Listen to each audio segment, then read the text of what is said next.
Imagine showing up to work tomorrow and finding your desk occupied, but not by another woman, actually a robot. It's a debate between whether robots should exist or not. Are robots really coming after our jobs, or they can actually be a help to the society? Wow, that is actually understandable because look at it in this way. If a robot can work for 24 hours without taking a rest and without having to go for lunch, without taking breaks, companies might actually consider getting robots as employees. Mm. One of the biggest fear that people actually have concerning robots is taking over their jobs. And like you actually said, they don't ask for salary, they don't negotiate. Because in salary, they actually work faster and longer than humans. Will people start losing their jobs like if this continues? Not really. People will not start losing their jobs. In fact, let's take it in this way. Robots are not meant to come and replace humans in like general handwork. They are meant to come and replace humans in dangerous workplaces, like mines, those factories with a lot of chemicals that can actually damage our health.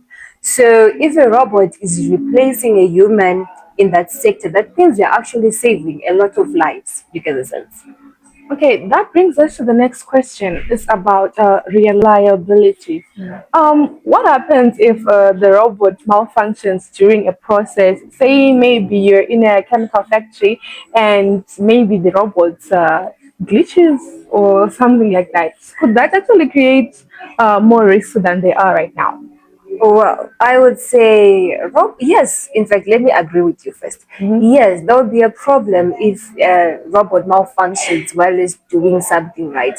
But then at the same time, let's look at it this way: robots come with versions, Okay. so you actually download and perfect it. You understand? Oh, It's different from perfecting a human being. Imagine downloading my version of 2.0. What is that? Downloading a more patient human. and that's not possible. You see, that's not Yeah, possible, yeah, but yeah. with robots, it's actually It's possible. possible. Okay, so we're actually getting somewhere with these robots. What about in terms of human interaction?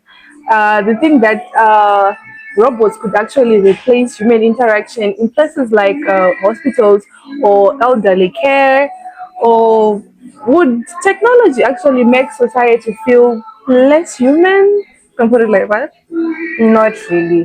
Like I said, robots are not here to replace humans in that way that they actually affect the interaction between human to human. No. So in places like hospital, let's take it in this way. A robot might actually go there to do like handiwork, general work, and then the doctors and nurses and caregivers would actually focus on more important things like taking care of the patients and the elderly, while the robots do other stuff in the background, you understand? But that will give the doctors more time with patients.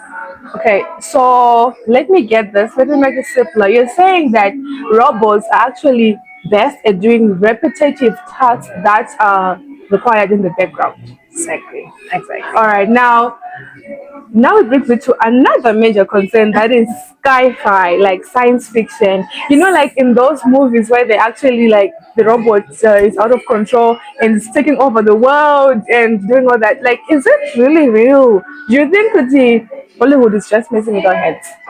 Well, if we think of it in this way, Hollywood is a business. Yeah. They're trying to make money. They're trying to give us something entertaining. You get the sense. So in reality, it's different. Okay. Robots, they're not. I can say they're going to take over the world. These things are programmed. They are programmed, right? Okay. So a robot is going to do what it is programmed to do by the owner. If the owner programmed it saying his job is to sweep, is definitely just going to sweep. There is no way it's going to switch from sweeping to killing. Okay. That is Okay. something. Okay. So finally, there's this issue of costs, cost over benefit analysis. Humanoid robots tend to be very expensive. I mean, you could get one for 30 millions and millions of dollars. So, do you think that for businesses, this investment would actually be worth it? Well, it would be worth it because, like you said, robots don't negotiate salaries, right? They don't even need salaries, you see. So unlike us people, a company is going to pay something like more than maybe 1,000 people if it's a big company, more than 1,000 people. But if we replace some sectors with robots, that means we are cutting costs, we are Okay. paying less humans, and robots are doing like the more work. Because Okay. if you look at it, there those people who work in dangerous places, they Mm-hmm. actually get paid more because their lives are always in what, Yes, in yes, danger. you're So if right. we replace them using robots, companies would actually benefit. Also giving the thought that right now nyaya iri robots mashoma. You see, Mm-hmm. Mm-hmm. I think here in Zimbabwe we don't have quite a lot. Oh, we have one econet, we have one there, we have one there, but we don't have them everywhere. So if they are now available, that will mean kuti they won't be expensive. If something is available on the market, if the demand yarawanda zvinhu zvakauya, it means the cost which will be low. Low. You see, Okay, so I okay. could actually get my own robot, by the way. Okay, okay. So generally, robots actually come with consents. And now it will be up to the business to decide whether the robot is going to be cost effective. Will it be able to do its work efficiently or effectively?